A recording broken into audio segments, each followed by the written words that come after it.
All right. The title of this talk is Against Gravity, How G.K. Chesterton Teaches Us to Take Ourselves Lightly.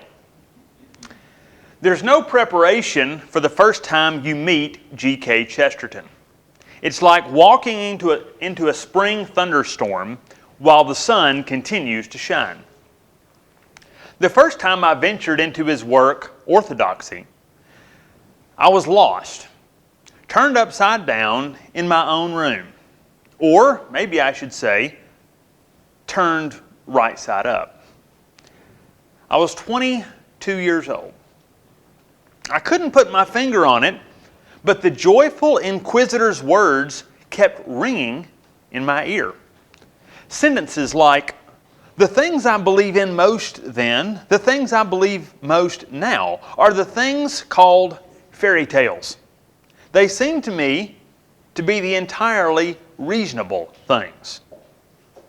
Another quote, "When we are asked why eggs turn into birds or fruits fall in autumn, we must answer exactly as the fairy godmother would answer. We must answer that it is magic." The only words that ever satisfied me as describing nature are the terms used in the fairy books: charm, spell, enchantment. They express the arbitrariness of the fact and its mystery. A tree grows because it is a magic tree. Water runs downhill because it is bewitched. The sun shines because it is bewitched. End of quote. These are just a few sentences that struck me like bolts of lightning. Unlike being struck by lightning, though, I found I wanted to be struck again and again. Soon I saw that Chesterton wasn't calling on us to believe bizarre things, just unique explanations for normal things.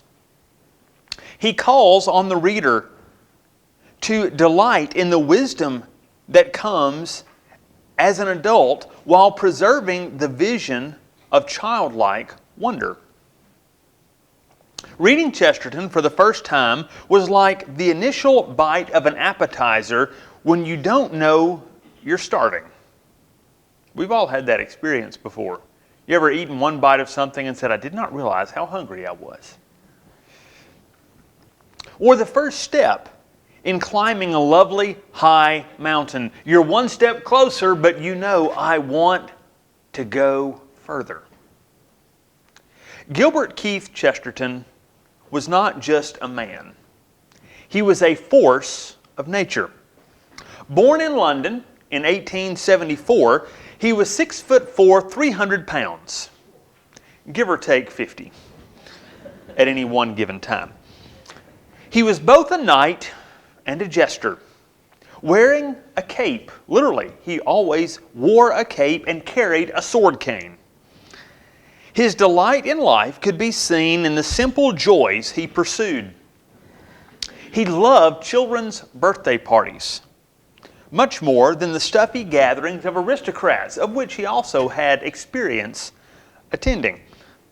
This rotund, jolly, fearless, and wise writer could pack more into a paragraph than many do in an entire book. Yet his profundity was not in scholarly depth, but in joyful paradox. Delighting in the mysteries of life, whether wondering at the glory of God and the beauty of the heavens, or in the magnificent whiteness of milk. For instance, one quote, "The object of opening the mind, as of opening the mouth, is to shut it again on something solid." The difference between the poet and the mathematician is that the poet tries to get his head into the heavens, while the mathematician tries to get the heavens into his head. Another, journalism largely consists in saying Lord Jones is dead to people who never knew that Lord Jones was alive. His depth is revealed not only in quotes, but in essays, novels, and poems. He attended art school rather than college. He was asked afterwards to contribute an article to an art magazine, and his article was so popular that he began writing full-time. His breadth is wider than almost anyone. He wrote about theology, philosophy, economics, politics, social criticism, literary criticism, history, fantasy, detective fiction, and adventure stories. His biographer, Dale Ahlquist, just one of many biographers I would add, summarized his influence this way.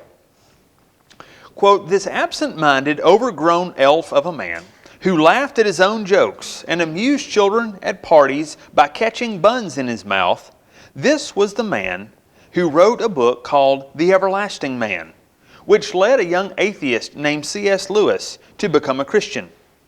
This was the man who wrote a novel called The Napoleon of Notting Hill, which inspired Michael Collins to lead a movement for Irish independence.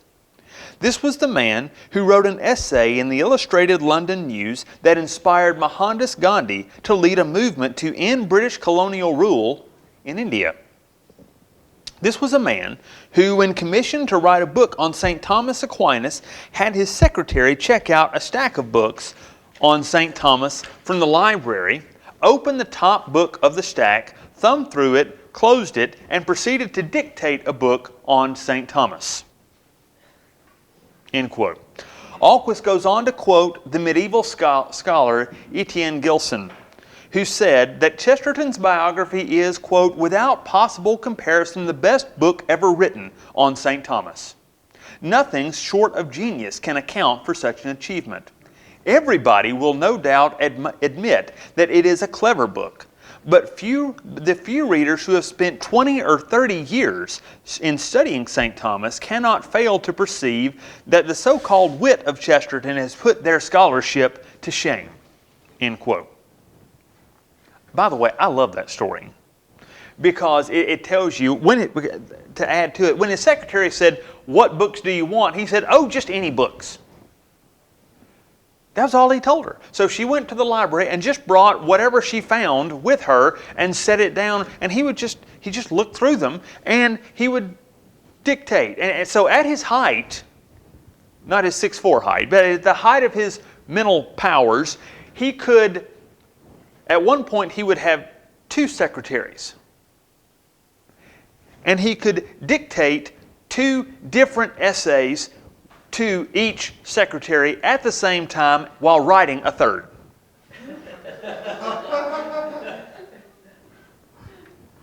Kind of makes you sick. Maybe not you, but me. With holy jealousy, of course. Of course.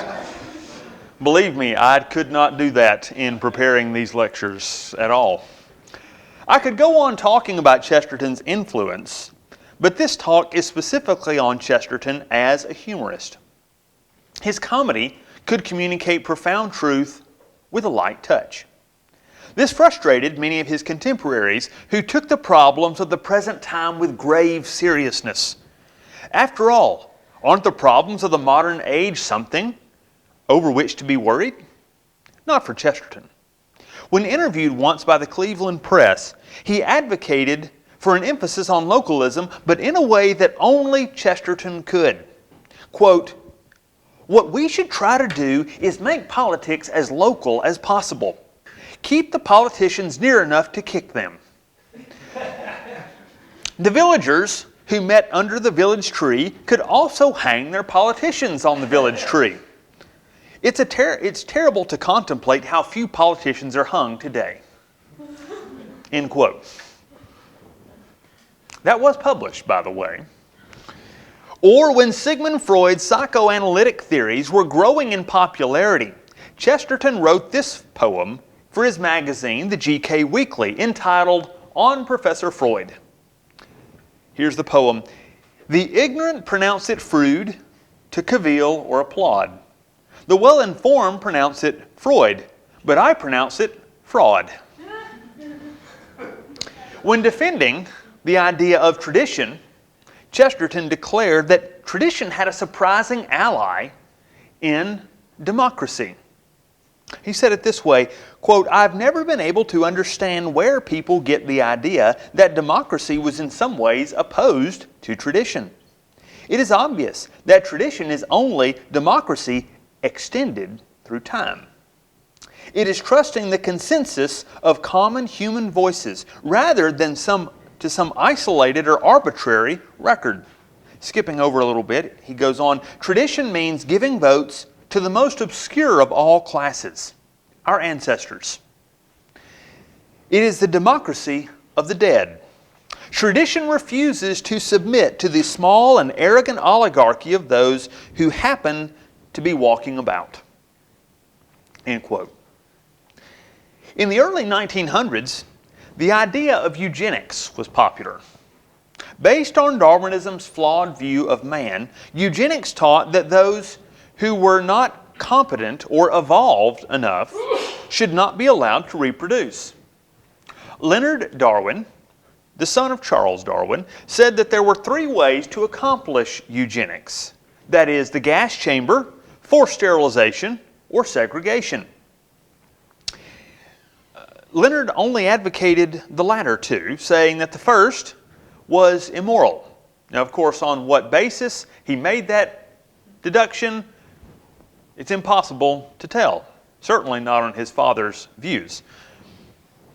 At some point in the early 1900s, every state in the United States had eugenics laws on their books.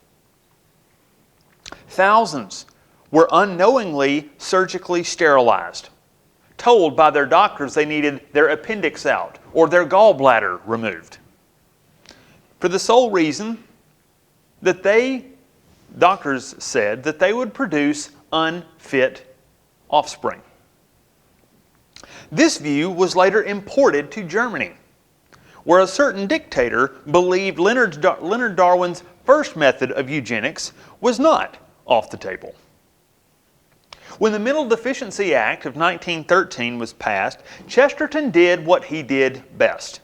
He wrote a book entitled Eugenics and Other Evils, where he exposed the doctrine at the heart of the eugenics movement. In it, he lays bare the euphemistic nonsense by which eugenicists cover their tracks. Quote, "It was best presented perhaps by the distinguished doctor who wrote the article on these matters in that composite book which Mr. Wells," that is H.G. Wells, "edited and called The Great State. He said the doctor should no longer be a mere plasterer of paltry maladies, but should be, in his own words, the health advisor of the community. The same can be expressed with even more point and simplicity in the proverb that prevention is better than cure. Commenting on this, I said that it amounted to treating all people who are well as if they were ill. This the writer admitted to be true, only adding that everyone is ill. To which I rejoined that if everyone is ill, then the health advisor is ill too, and therefore cannot know how to cure the minimum of illness. This is the fundamental fallacy in the whole business of preventative medicine. Prevention is not better than cure. Cutting off a man's head is not better than curing his headache." End quote. We've recently seen the problems of turning over national or local health to the experts, to the professional class, who have wonderful ideas about how to make us all more healthy individuals or how to prevent us from getting anything that could harm potentially. While some of these quotes are certainly serious, Chesterton wrote with grace. Grace even his disagreeing counterparts could appreciate. George Bernard Shaw, who himself was a eugenicist, spoke of how Chesterton at least helped him see the opposite way of thinking. While Chesterton wrote with wit and verve, he didn't write with anger. His wit was aimed at piercing the layer of skin that held the infection, not gashing the opponent as deeply as possible in hope of debilitation. This is further evidenced in his most profound yet lesser known book, The Everlasting Man. H.G. Wells had before written a book called The Outline of History, and it was to encapsulate the evolutionary nature of man and the view that history is the story of man's progress from Neanderthal to necessary oppression via monarchy to liberal democracy made possible through technological means. So a little over 100 years ago, H.G. Wells was saying it's going to get better because technology is going to improve. We will no longer need any oppression from above. We will all continue moving, and technology will free us from the need for government interference because our technological progress will be so far superior. It will render the need for government unnecessary. Does this sound familiar? Wells was right, except he thought it was a wonderful thing for this to happen. Chesterton's friend Hilaire Belloc wrote a scathing review of Wells' book, to which Wells responded. They went back and forth, and personally they were attacking one another, and any semblance of friendship that had been between Wells and Belloc died. Chesterton, on the other hand, didn't write in pure opposition of Wells, the man, but he pointed to a better way than H.G. Wells' philosophy. As Chesterton saw it, Wells missed the most important paradox in all of life. That man was made in God's image and was redeemed by God Himself in the most paradoxical way possible, by God becoming man. Chesterton will say that we would expect that a God would simply, by decree, declare everyone right and in a better state. But that's not what He did. It was not merely by His decree, but decree that was worked through the coming of a Savior. And of all places for this to begin, the God-man began His earthly work in a stable. Quote, "A mass of legend and literature has sprung from this single paradox, that in the hands that made the sun and stars were too small to reach the huge heads of the cattle. Upon this paradox, all the literature of our faith was founded." End quote. Later, he goes on to say, quote, "On the third day, the friends of Christ, coming at daybreak to the place, found the grave empty and the stone rolled away. In varying ways, they realized the new wonder, but even they hardly realized that the world died in the night. What they were looking at was the first day of a new creation and a new heaven and new earth, and in a semblance of the gardener, God walked again in the garden in the cool, not of the evening, but of the dawn." And I'd be remiss if I did not include this quote from The Everlasting Man, one of my favorite in all of literature. Christendom has had a series of revolutions, and in each one of them, Christianity has died. Christianity has died many times and risen again, for it has a God who knew the way out of the grave.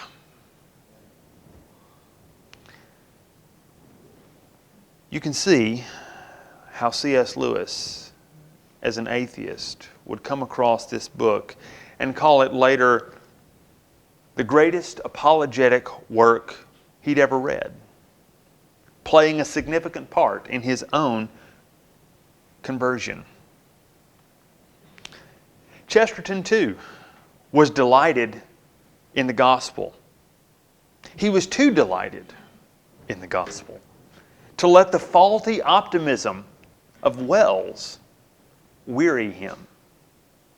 We get weary sometimes of all the projected optimism skeptics have. They think they have a better way. They project their better way.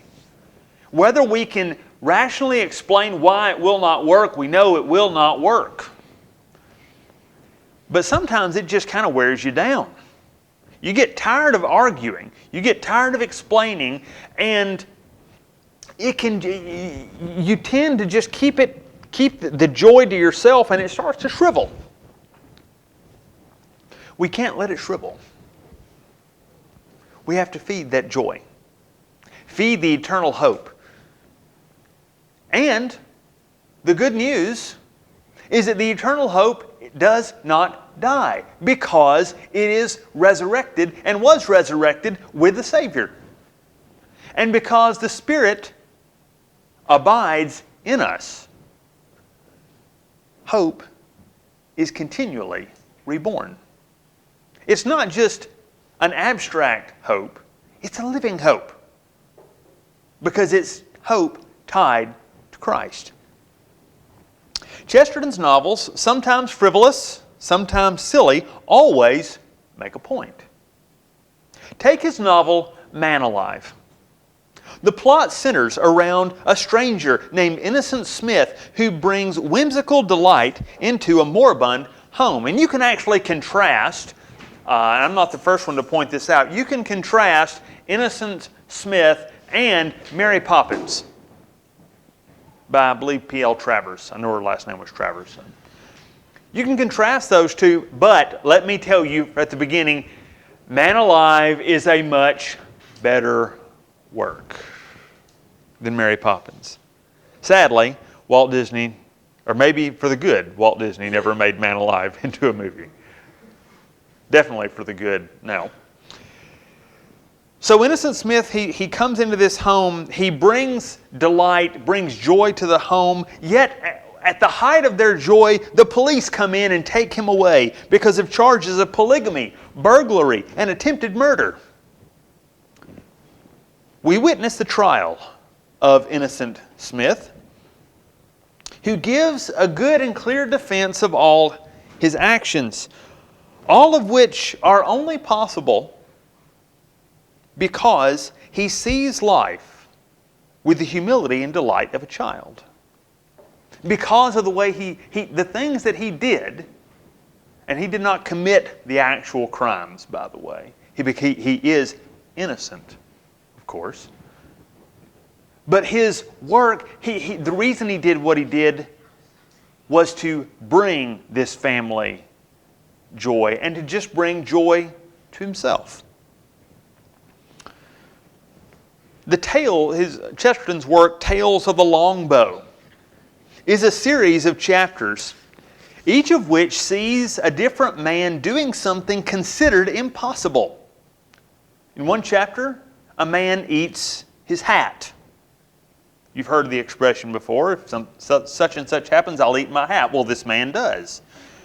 Or in another chapter, a man makes a purse out of a sow's ear.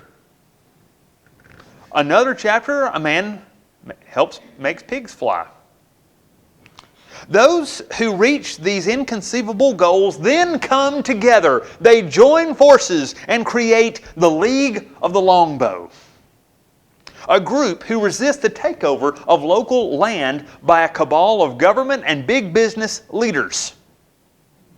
This one book for me holds a very special place in my heart because in God's providence, I finished it the day after I heard the Obergefell versus Hodges Supreme Court decision that legalized same-sex marriage nationally. This book gave me hope that no matter what happens, the good that seems destined to lose can and eventually will be restored. But only like the foolishness of God, only with the foolishness of God that overcomes the wisdom of man. And Tales of the Longbow is definitely a story of foolishness that overcomes technocratic wisdom. Time fails to talk about Chesterton's excellent detective novels featuring the gentle, observant, and wise priest known as Father Brown. His work in detective fiction would aid him in supporting the start of the Detection Club, a group of detective writers that included the likes of Dorothy Sayers, Ronald Knox, Agatha Christie, and others. Chesterton served as the president of the Detection Club from 1930 until his death in 1936. Did not even mention his poetry. He wrote wonderful and silly poetry. He also wrote epic poetry. His poem, The Ballad of the White Horse, tells the story of King Alfred and his battle with the Vikings, with the Danes. It is a wonderful, wonderful, and deeply stirring poem about a man who helps to restore those still early embers of Christendom that hadn't even come to their full flourishing yet. But, lessons from Chesterton. Number one, the first lesson that we learn, sometimes we must look at the world upside down to see it right side up. When the enemy overturns the world, looking at it upside down is the only way to see it aright, to see things as they actually are. From the beginning, our enemy worked to pervert the good. He has no creative powers, only destructive ones.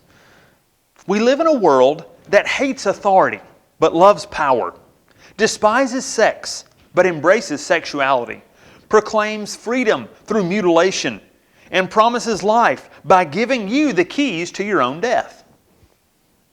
The demonic parasite of perversion blurs man's vision and drives the world to its destruction. God's people have the only antidote. In his essay, Is Humanism Religion?, Chesterton says, quote, "The fact is this, that the modern world, with its modern movements, is living on its Catholic," and I would actually here insert the word Christian, capital. The world is living on its Christian capital. It is using up the truths that remain to it out of the old treasury of Christendom, including, of course, many truths known to pagan antiquity but crystallized in Christendom. End quote. This demands that we present a vision of the world and a vision to the world. Not a Christian utopian paradise, and this is where we can often make a mistake. We think it has to be a perfect world. Here there will be no perfect world. But an incarnate vision of people transformed through Christ. This may mean less combative social criticism and more constructive scouring. When the pan is dirty and your neighbor insists that it's clean, you can spend your time arguing over epistemology, or you can clean it, bake a loaf of bread, and offer some of that bread to your neighbor. The way out isn't dependent on your argument about the pan. The way out is only seen through supernatural love. That's not to say there's no place for proclaiming what's right, but don't be shocked when people don't take your word for it. This is where your vision of the world shines through. When you point to the stars, as Chesterton likely would have, and announce, "Those are the heavens proclaiming the glory of God." The heavenly host proclaiming the glory of God. And your neighbor said, "No, that's actually just the stars." Didn't you ever read a science textbook? How will you respond? Sure, you can get angry. You can mock and say, "You poor nitwit, you've not read your Bible. Sap." But getting angry is not the answer. Mocking is not the answer. Neither is pouting that no one agrees with you. No, embrace the new vision of the world given through Christ and live it out one day at a time. Be willing to look at the world upside down as the world has turned everything in the wrong way. Number 2, second lesson from Chesterton, humility leads to laughter. He once wrote, quote, "The secret of life lies in laughter and humility," end quote. The best laughter does not stem from sardonic delight, but joyful gratitude. Some of Chesterton's critics, who were usually sure he was disagreeing with them, weren't sure due to his jolly writing. As one of his critics said, quote, "He has nothing of that paltry meanness," talking about Chesterton, "he has nothing of that paltry meanness or strange density of so many of his colleagues who put us down as aimless iconoclasts or moral anarchists. He admits that we are waging a thankless war for what we take to be truth and progress. He is doing the same. But why, in the name of all that is reasonable, should we, when we agree on the momentousness of the issue either way, forthwith desert serious methods of conducting the controversy?" In other words, why does Chesterton take everything so humorously? Chesterton answers this way. And this is to the same man. He said, "The question of whether a man expresses himself in a grotesque or laughable phraseology, or in a state of restrained and stately phraseology, is not a question of motive or moral state. It is a question of instinctive language and self-expression. Whether a man chooses to tell the truth in long sentences or short jokes is a problem analogous to whether he chooses to tell the truth in French or German," end quote. Yet, I don't think Chesterton saw humor as merely one method of communication, but usually a better method. To pull it off, though, humility was necessary.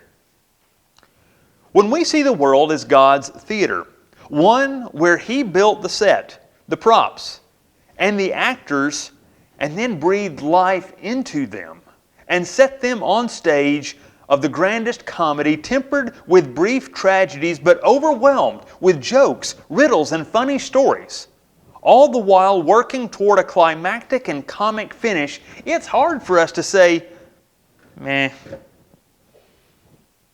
But it does require that we don't see ourselves as the main stars on stage, but creatures submitted to the divine director, waiting expectantly for what the next scene may bring.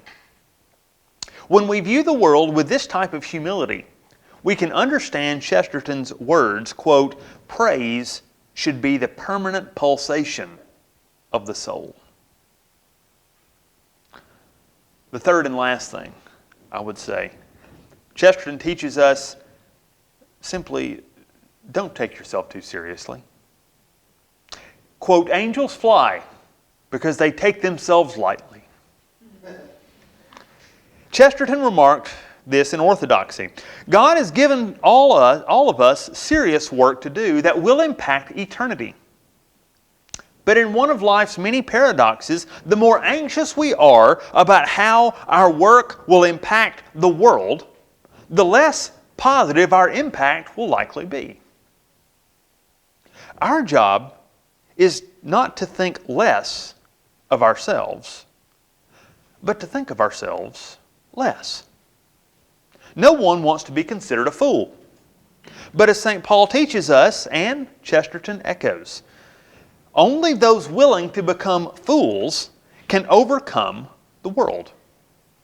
We can't care what the world thinks of our joy, our hope, or our life in God. Michael Asquith, a contemporary of Chesterton, talked about how he was a true jester. Quote, "Chesterton was the only man I have ever seen stuck in a door." It was entirely typical of him that he seemed to greatly enjoy the experience. I think this was perhaps another reason for his great popularity with children, his willingness to make himself ridiculous in public. Willingness is really too weak a word. He positively delighted in it. He was in fact so far the reverse of pompous that you might almost say he was always standing on his indignity. Others might proclaim their triumphs and recite their success stories. It was in his failures and fiascos that G.K. Chesterton preferred to glory. Does that sound familiar with anyone? Like the Apostle Paul? Later, a jester of genius he certainly was, but he was first and foremost a prophet. The cap and bells were only a means to capture an audience. This done, they were thrown aside, the cap and bells were thrown aside, and the jester got down to his real business, which was not entertainment, but salvation. End quote. Not everyone has the personality of G.K. Chesterton, and no one quite like him will come along again. But his writing can teach us how to overcome the soul-withering gravity of the world. Thank you.